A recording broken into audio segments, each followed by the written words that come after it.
Advocate Sushil Singhal with advocate Subodh Gupta, techno legal aid consultant की तरफ से सभी पार्टिसिपेंट का वेलकम करता हूं। और आज का जो ये हमारा टॉपिक है, ये हमारा टॉपिक बहुत ही अच्छा टॉपिक है और ये कंज्यूमर्स से रिलेटेड है कि कंज्यूमर्स के क्या राइट्स हैं और कंज्यूमर को अगर उसके गुड्स जो खरीदते हैं, सर्विसेज लेते हैं, अगर वो सेटिस्फैक्ट्री नहीं है तो कंज्यूमर को क्या करना चाहिए। तो कंज्यूमर के राइट्स 1986 में एक्ट के द्वारा चालू हो गए थे, लेकिन 2019 में ये एक्ट दोबारा से एंड हुआ बिकॉज के within just few years, last few years e marketing हुई, ई कॉमर्स और ऑनलाइन सेल्स शुरू होगी, टेली शॉपिंग शुरू होगी, मल्टी लेवल मार्केटिंग होगी, डायरेक्ट सेलिंग होगी। और there are some flaws like misleading advertisement और practice of non issuing bills और मीमोज। तो 2019 में हमारी सरकार ने ये कंज्यूमर एक्ट को दोबारा अमेंड किया। अब मैं आपको who is the consumer, basically consumer कौन है? कंज्यूमर वो है हु बाइज द गुड्स और अवेल्स द सर्विसेज। तो जो कंज्यूमर, जैसे हम सभी लोग हैं, वो कुछ ना कुछ गुड्स तो खरीदते हैं जो कि मूवेबल गुड्स हैं, और सर्विसेज यानी हम इलेक्ट्रिसिटी डिपार्टमेंट से, इंश्योरेंस से, बैंकिंग से और कितने तमाम तरह के मेडिकल से तमाम तरह की सर्विसेज हम लेते हैं। तो हम इस कंज्यूमर की कैटेगरी में आते हैं। लेकिन इसमें 3 एक्सेप्शंस हैं कि वो कंज्यूमर की कैटेगरी में नहीं आएगा जिसको फ्री सर्विसेज या गुड्स मिली हो, वो कंज्यूमर की कैटेगरी में नहीं आएगा। दूसरा, जो दुकानदार सामान खरीदते हैं, बेचते हैं, ट्रेडिंग में हैं, वो कंज्यूमर की कैटेगरी में नहीं आएंगे।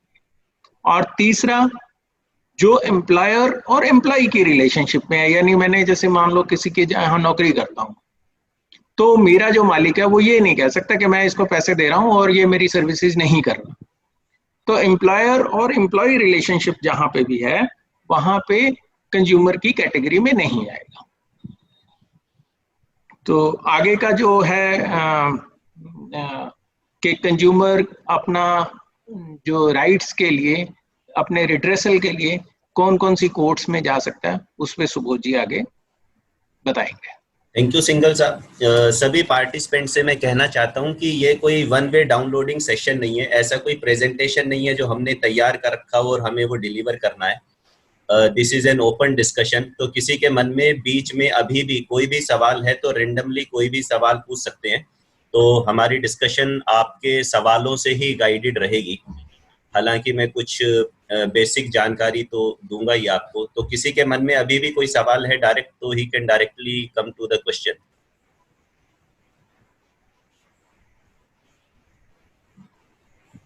ओके, चलिए मैं थोड़ा और बताता हूं आपको। यदि आप एज ए कंज्यूमर आपको लगता है कि आपके साथ किसी कंपनी ने गलत किया है, कोई प्रोडक्ट आपको गलत दे दिया गया है, कोई सर्विसेज में डेफिशिएंसी है, तो उसके 3 लेवल हैं हमारे पास एज ए कंज्यूमर। पहला है डिस्ट्रिक्ट कंज्यूमर फोरम।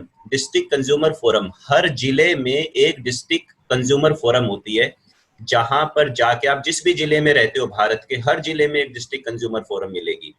वहां पे जाके आप अपनी कंप्लेंट कर सकते हो। कंप्लेंट करने के लिए एडवोकेट का होना कोई जरूरी नहीं है, आप चाहें तो एडवोकेट की हेल्प लीजिए, अदरवाइज आप खुद भी डायरेक्ट कंज्यूमर फोरम में जाके अपनी कंप्लेंट वहां दे सकते हो। 1 करोड़ रुपए तक के मामले डिस्ट्रिक्ट कंज्यूमर फोरम हैंडल करता है। यानी 1 करोड़ बहुत बड़ी रकम होती है। तो आपने किसी से कुछ भी खरीदा हो, अगर उसकी वैल्यू 1 करोड़ रुपए तक की है, तो आप डिस्ट्रिक्ट कंज्यूमर फोरम में केस फाइल कर सकते हो। अगर आपने कोई चीज ऐसी खरीदी थी जो 1 करोड़ से 10 करोड़ के बीच की है, तो स्टेट कमीशन में कंप्लेंट फाइल करनी होती है। हर राज्य में एक स्टेट कमीशन होता है, जो डिस्ट्रिक्ट कमीशन के ऊपर एपेलेट बॉडी भी होती है। यानी कि डिस्ट्रिक्ट कमीशन का फैसला अगर आपके खिलाफ आ गया या आप उस फैसले से खुश नहीं हो, तो आप उसके खिलाफ अपील स्टेट कमीशन में कर सकते हो।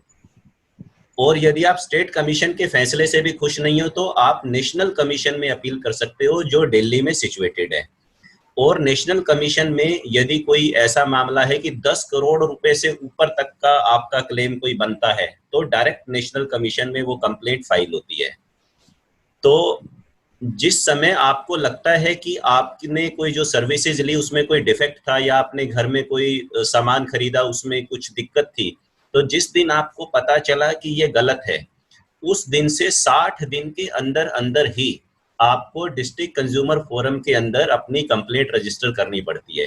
अगर 60 से 61वां दिन हो गया तो फिर कोर्ट की परमिशन लेनी पड़ेगी, कोर्ट से समझाना पड़ेगा कोर्ट को कि लेट क्यों हुए, और उस फैसले के खिलाफ अगर हमें अपील करनी है तो 30 दिन का समय है। डिस्ट्रिक्ट कमीशन के, डिस्ट्रिक्ट फोरम के फैसले के खिलाफ अपील हम 30 दिन में कर सकते हैं और स्टेट कमीशन के फैसले के खिलाफ भी नेशनल कमीशन में 30 दिन के अंदर अंदर अपील कर सकते हैं।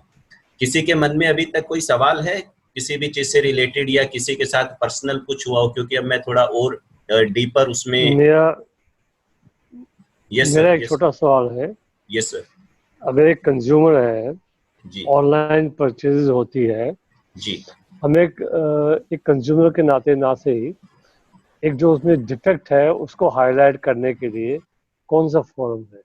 इसमें सर अपने पास दो तरीके हैं। पहली बात तो ये है कि अगर आपने वो प्रोडक्ट खुद खरीदा है तो नेचुरली आप एक कंज्यूमर हो और आपके पास यही जो मैंने बताए हैं डिस्ट्रिक्ट कंज्यूमर फोरम ये सब अवेलेबल हैं।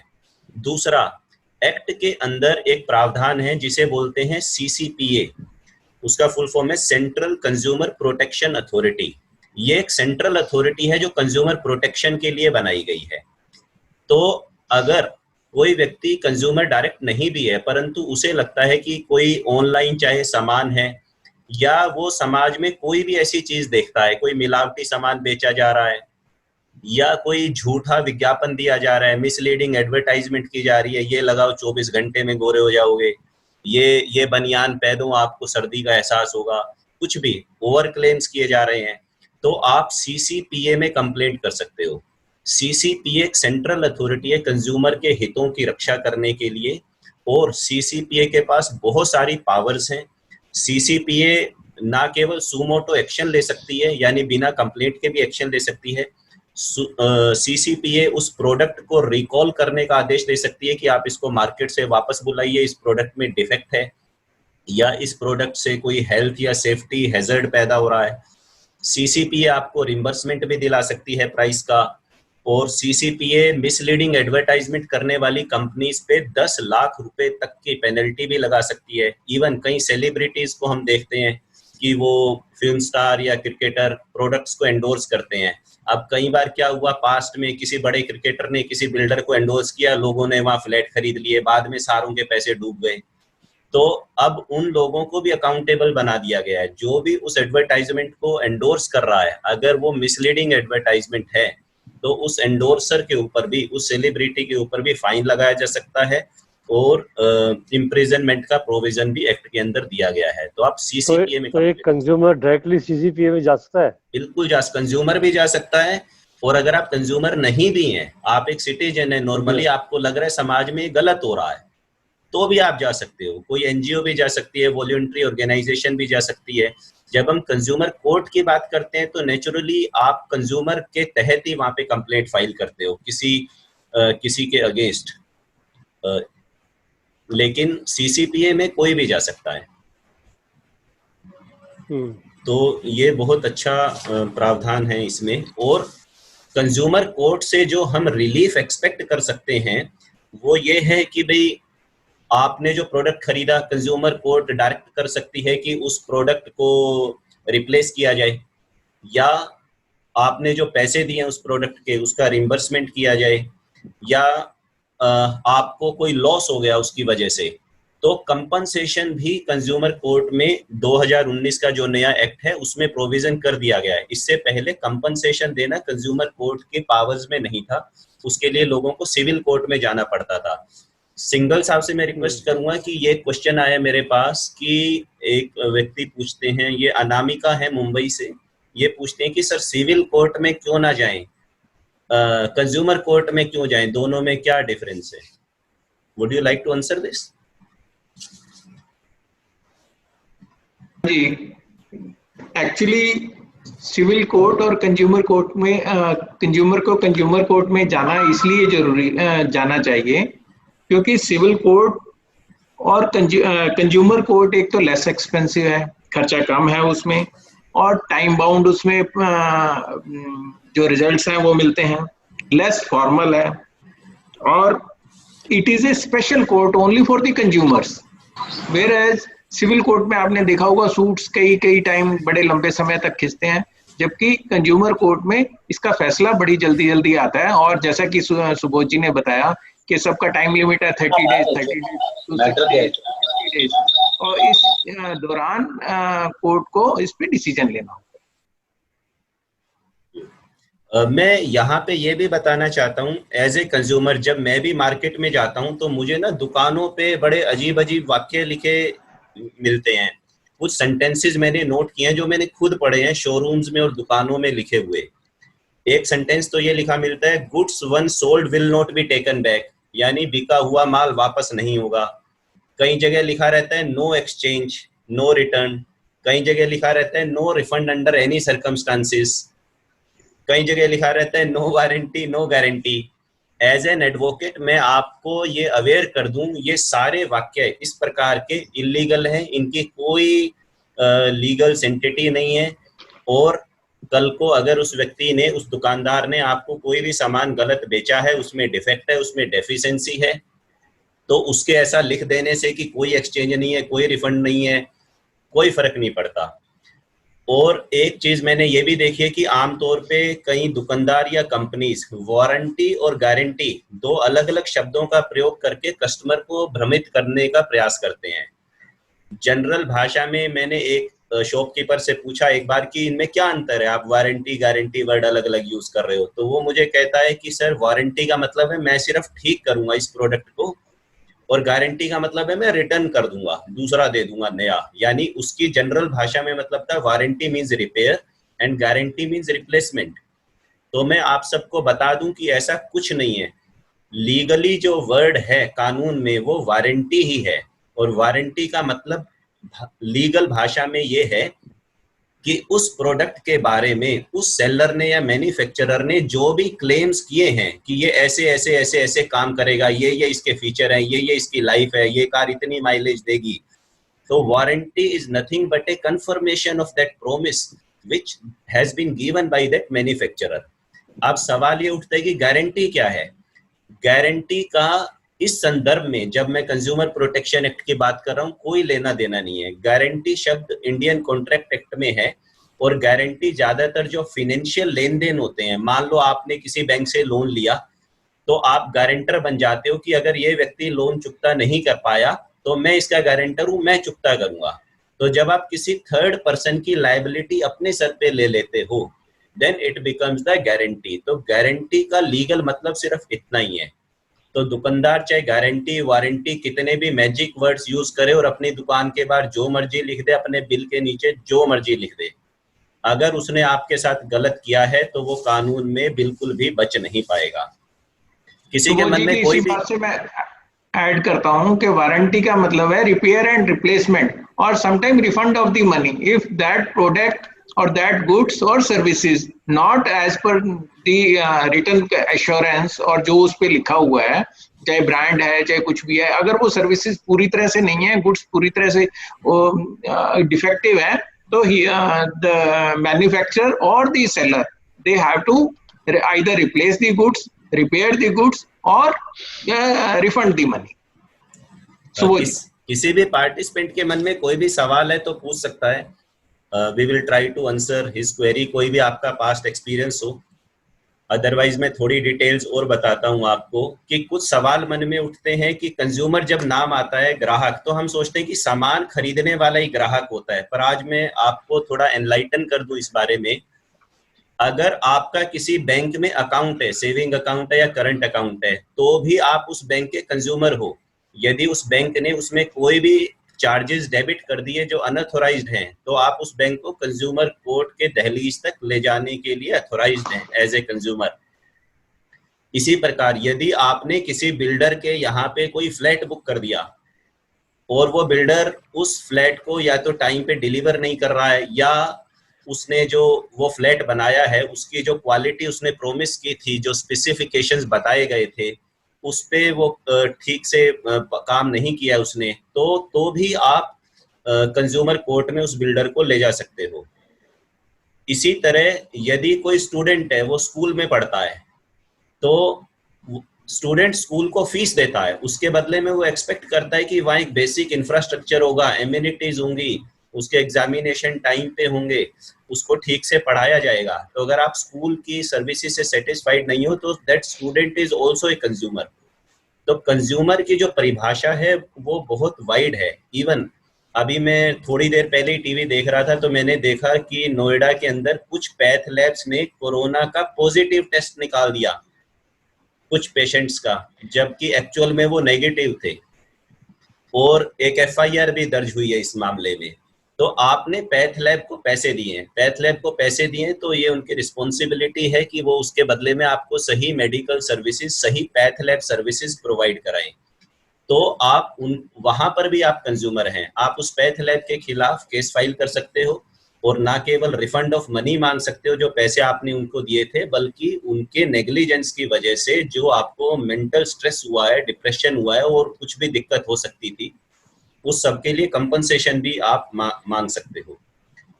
किसी के मन में कुछ भी सवाल है तो please feel free to ask. तो जो ये कंज्यूमर प्रोटेक्शन एक्ट है, ये बहुत सारी इंडस्ट्रीज, इवन अगर आपने कोई इंश्योरेंस पॉलिसी ली है, चाहे वो हेल्थ इंश्योरेंस पॉलिसी है, चाहे मोटर व्हीकल आपकी कार का इंश्योरेंस है, चाहे लाइफ इंश्योरेंस है, और वह कंपनी आपको क्लेम देने में आनाकानी कर रही है, उल्टी सीधी आपको रीजंस बता रही है, तो आप इंश्योरेंस क्लेम रिजेक्ट होने पर भी, या पार्शियली रिजेक्ट कर दिया है इंश्योरेंस कंपनी ने क्लेम, तो किसी भी इंश्योरेंस कंपनी को आप कंज्यूमर कोर्ट में ले जा सकते हो। तो इस तरह बहुत सारी इंडस्ट्रीज हैं। एक सवाल ये भी आया था मेरे पास कि क्या अगर वकील ठीक काम ना करे तो एडवोकेट के खिलाफ कंज्यूमर कोर्ट में जाया जा सकता है क्या? सिंघल साहब, क्या कहना है आपका?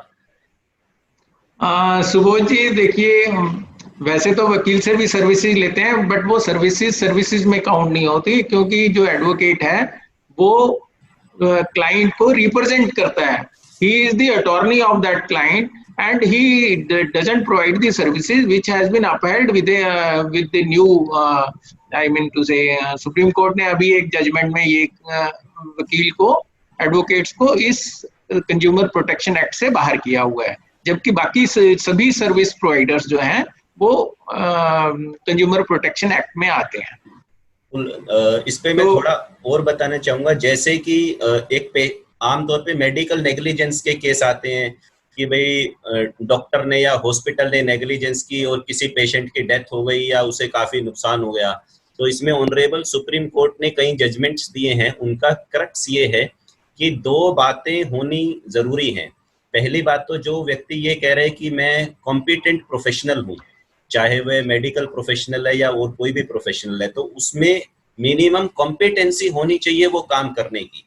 मिनिमम कॉम्पिटेंसी से मतलब है, मान लीजिए कोई आयुर्वेदिक डॉक्टर है तो वो एलोपैथी इलाज करने के लिए कॉम्पिटेंट नहीं है, और वो किसी को एलोपैथिक दवाई लिख दे और उस व्यक्ति को कुछ नुकसान हो जाए, इसका मतलब है कि उसने अपनी कॉम्पिटेंसी से बाहर जाके कोई इलाज करने की कोशिश की, तो उसको कंज्यूमर कोर्ट में आप घसीट सकते हो। दूसरा जो मेन इंपॉर्टेंट फैक्टर है जो ऑनरेबल सुप्रीम कोर्ट ने कहा, वो ये कहा कि जब वह competent person reasonable care exercise कर रहा है ड्यूरिंग डिस्चार्ज ऑफ हिज और हर ड्यूटीज, तो भी उसको रिस्पॉन्सिबल नहीं ठहराया जा सकता। यानी कि अगर एमडी डॉक्टर है, आप उसके पास इलाज कराने गए, वो कॉम्पिटेंट भी है आपका एलोपैथी में इलाज करने के लिए, और उसने as a professional reasonable care की है ये देखने के लिए कि आपका इलाज अच्छा हो, फिर भी अगर आपके साथ कुछ गलत हो गया तो आप उसको कंज्यूमर कोर्ट में नहीं ले जा सकते। लेकिन अगर इन दोनों में से कोई भी फैक्टर मिसिंग है, या तो वो कॉम्पिटेंट नहीं है या उसने इलाज करते समय रीजनेबल केयर एक्सरसाइज नहीं की, नेग्लिजेंटली काम किया, जिसकी वजह से आपको लॉस हुआ, तब आप उसको कंज्यूमर कोर्ट में ले जा सकते हो। I will further add to this, Subhoji, जहां तक डॉक्टर्स की बात है कि वो रीजनेबल केयर उसने की कि नहीं की। एक मेडिकल सिस्टम में एक प्रोटोकॉल है, कोई भी डिजीज है, कोई भी ऑपरेशन है, whether that protocol has been followed by that surgeon और नॉट। सो इसको कौन चेक करेगा? Courts are not competent, they are not experts to check, so they send the report to the medical council where the two doctors will check कि ये protocol इन्होंने follow किया है कि नहीं किया, और उसके बेसिस पे the court will take the decision. और इन केस अगर जो कंप्लेनेंट है अगर उसने गलत फाइल किया है, मतलब अगर उसकी कंप्लेंट गलत है, तो उस पे 10,000 रुपए का जुर्माना भी लग सकता है। ओके, किसी भी पार्टिसिपेंट का कोई भी सवाल हो तो we will try to answer that query.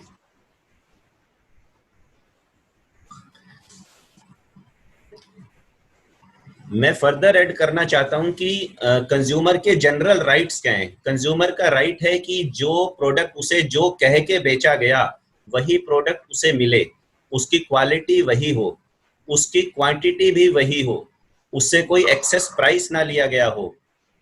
इसी तरह कई बार जब कॉन्ट्रैक्ट बनता है किसी क्लाइंट के साथ, तो उस कॉन्ट्रैक्ट के अंदर बहुत सारी अनफेयर टर्म्स एंड कंडीशन डाल देते हैं वो खुद ही ड्राफ्ट करके। तो कॉन्ट्रैक्ट साइन हो गया, सिर्फ इसी से बचाव नहीं हो जाएगा उसका। अगर कॉन्ट्रैक्ट अनफेयर है, बैलेंस्ड नहीं है, कंज्यूमर के राइट्स का वायलेशन कर रहा है, तो उस कॉन्ट्रैक्ट को भी कंज्यूमर कोर्ट में चैलेंज किया जा सकता है। कोई अनफेयर ट्रेड प्रैक्टिस की जा रही है, कोई झूठ बोल के कोई प्रोडक्ट बेचा जा रहा है, कोई अनएथिकल आपको लग रहा है कि ऐसा करना अनएथिकल है, ऐसा करके प्रोडक्ट बेचना, तो उन सब को भी कंज्यूमर कोर्ट में चैलेंज किया जा सकता है। किसी भी प्रकार का धोखा दिया जा रहा है उसको आप चैलेंज कर सकते हो। किसी चीज में मिलावट है, गाय का दूध खरीद के लाए, अब उसके अंदर गाय का दूध है या भैंस का दूध है पता नहीं, किसी दिन टेस्ट कराओ, तो टेस्ट करा के अगर उसमें गाय का दूध नहीं निकला या गाय का घी नहीं निकला गाय के डब्बे में, तो ये मिसलीडिंग है। आप उसको कंज्यूमर कोर्ट में सू कर सकते हो और कंपनसेशन की डिमांड कर सकते हो फॉर मिसलीडिंग अस। तो जो पुराना, क्या ये कंज्यूमर कोर्ट टाइम बाउंड होते हैं क्या? टाइम बाउंड तो सर ऐसा है कि जुडिशरी में टाइम बाउंड करना चीज़ों को बहुत मुश्किल है, क्योंकि वो एक फैक्टर पे डिपेंड नहीं करता है, उसमें दो पार्टीज होती हैं और जुडिशरी खुद इन्वॉल्व होती है। और कई बार इस तरह की कंज्यूमर कोर्ट में अगर सीधा सा क्वेश्चन है कि अगर एक कंज्यूमर कोर्ट को धोखे से कोई प्रोडक्ट बेचा गया जो उसकी क्वालिटी या क्वालिटी ठीक नहीं थी, या उसके वो कंप्लेंट भी दर्ज कर सकता है, तो उसमें सीधा मैटर हाँ जी ये गलत हुआ है, तो उसमें कोर्ट में इतना लंबा खींच के 4 साल 5 साल लगाने के बाद तो कंज्यूमर वैसे ही भाग जाएगा। और क्या है कंज्यूमर कोर्ट में तो बेकार का पैसे खर्च कराने का। कॉल साहब देखिए, इसमें courts are neither under you nor under us nor anybody, they are having independence and they take consider all these issues and they take all cognizance. So we have to believe in the court how much time they take. So we should not question this thing. इसमें मैं फिर भी ये कहना चाह रहा हूँ sir, जो ये स्पेशलाइज्ड कोर्ट है ना, जैसे कंज्यूमर कोर्ट एक स्पेशलाइज्ड कोर्ट है, वहां के जज सिर्फ कंज्यूमर एक्ट के बारे में ही मैटर एंटरटेन करते हैं, वहां सारे हर तरह के केस नहीं आ रहे हैं।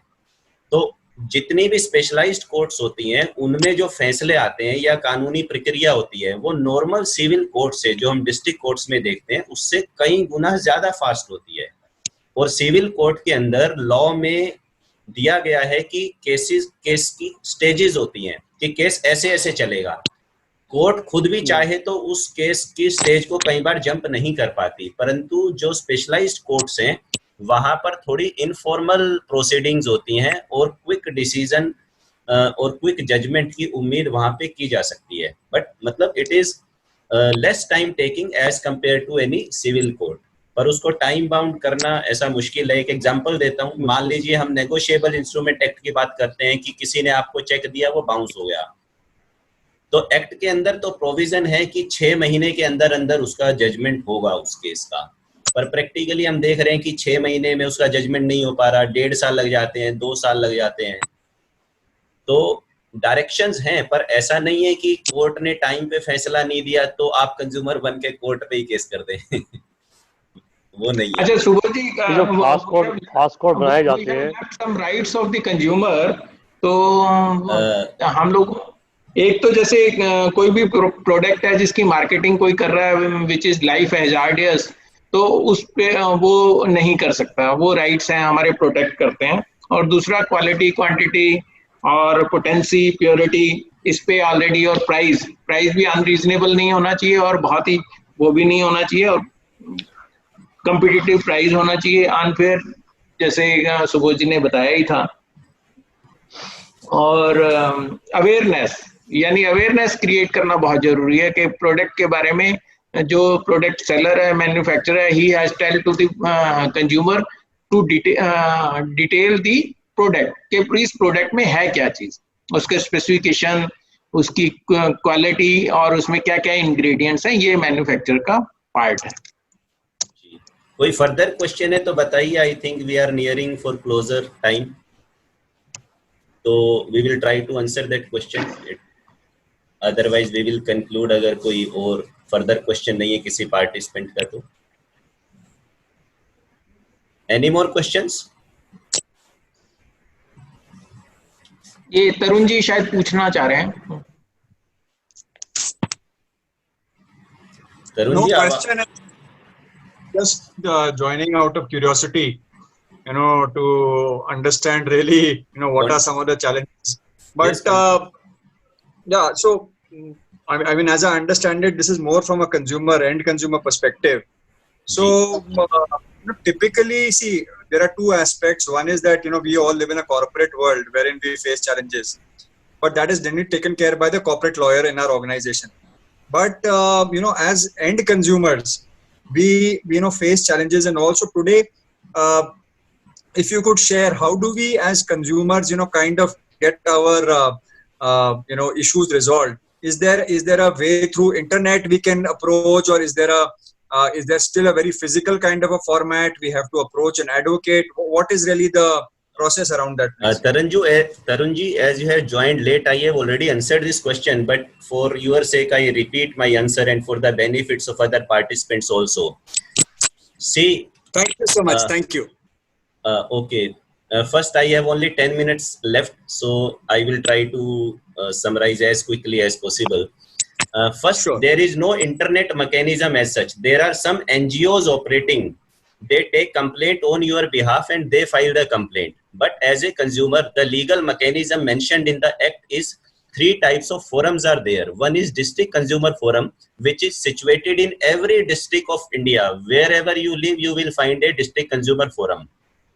So if your claim is up to ₹1 crore rupees, then you can directly go to the consumer forum without help of an advocate. You can directly file your complaint there. There is no need to engage an advocate. If you wish, you may wish. If you don't want to engage an advocate, it is not necessary.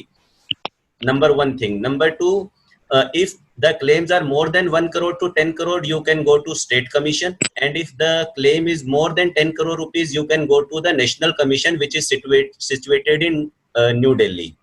So, and secondly, you talked about physical form and electronic form. In District Consumer Forum itself, there is an e-filing system. So there is a mechanism. Those who do not want to physically visit the court for filing purposes, they can electronically file it. But as far as the procedure of the court is concerned, you will have to finally appear before the honorable members and explain your complaint and show all the evidences to them so that they may reach a judgment. But there is, apart from this, there is an authority which is known as CCPA. CCPA is Central Consumer Protection Authority.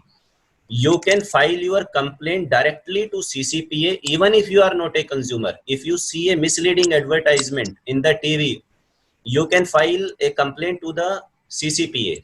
Or if you see that somebody is selling some product which is not good for the society, or some unfair trade practices are going on, then you can file complaint directly to CCPA. So all these things are available to you. The courts have power to get your money reimbursed to you. They can also tell that particular person to replace the product. Even if you have faced some challenges or faced some stress or depression or mental trauma because of that services, you can demand for compensation also. So the court is empowered to give you all this. So Subodh ji. जी sir. Subodh ji, Ghanshyam Bhagchandani here. Welcome Ghanshyam ji, बताइए। Just 1 minute में आपको मैं explain करूंगा जी। Something personal also. हाँ, time कम है, मेरे पास फ्री ज़ूम पैकेज है। जनवरी 2020। जी हाँ जी। We were at Ahmedabad. जी sir. We paid 6.75 lakhs. We, as per our calculations, got the services of 6 lakhs okay. from the hotel where we stayed for my daughter's marriage. 75,000. This gentleman, he is manipulating hotel industry. He is manipulating. He is changing the bills every time. He is changing the statements every time. The changing statements are in my hand. WhatsApp पे उसने भेजे हैं। हर बार वो 6,75,000 को consume करके जो मैंने उसको पेमेंट की है, वो पैसे उसको भेज देता है मेरे को। आपका ना और मेरे हिसाब से वो 6 लाख रुपए, मेरे हिसाब से वो 6 लाख रुपए बैठते हैं। They are trying to play smart. As an aware customer, you can take him up to task. आप ऑफलाइन बात कर सकते हो मिस्टर सिंगल से या मेरे से, ताकि हम केस को और डिटेल में समझ सकें। You can also initially issue a legal notice to that person before going directly to the consumer forum. It is one of the option. तो इस तरह से करना। मेरे साथ केवल एक ही प्रॉब्लम है, sitting in Delhi, how to handle Ahmedabad. मैं बता रहा हूं आपको, इसमें भी अच्छा हुआ आपने सवाल पूछा, क्योंकि ये पॉइंट में स्किप कर गया था। एक्ट में ये प्रोविजन कर दिया गया है कंज्यूमर के बेनिफिट्स के लिए। सभी लोग ध्यान से सुनिएगा, बिकॉज बहुत ही इंपॉर्टेंट क्वेश्चन है। सर, आपको अहमदाबाद जाने की कोई जरूरत नहीं है। आप जहां पे भी रहते हो, भारत के जिस भी शहर में रहते हो या काम करते हो, आप उसी डिस्ट्रिक्ट में कोर्ट केस फाइल कर सकते हो। आप कहाँ रहते हैं? वाह सर, आप दिल्ली में रहते हैं? कहाँ रहते हैं आप? Yes sir. आप दिल्ली में रहते हो तो वो धक्के खाता हुआ दिल्ली आएगा। आपको धक्के खाने की जरूरत नहीं है। आप कंज्यूमर, पूरी डील तो अहमदाबाद हुई।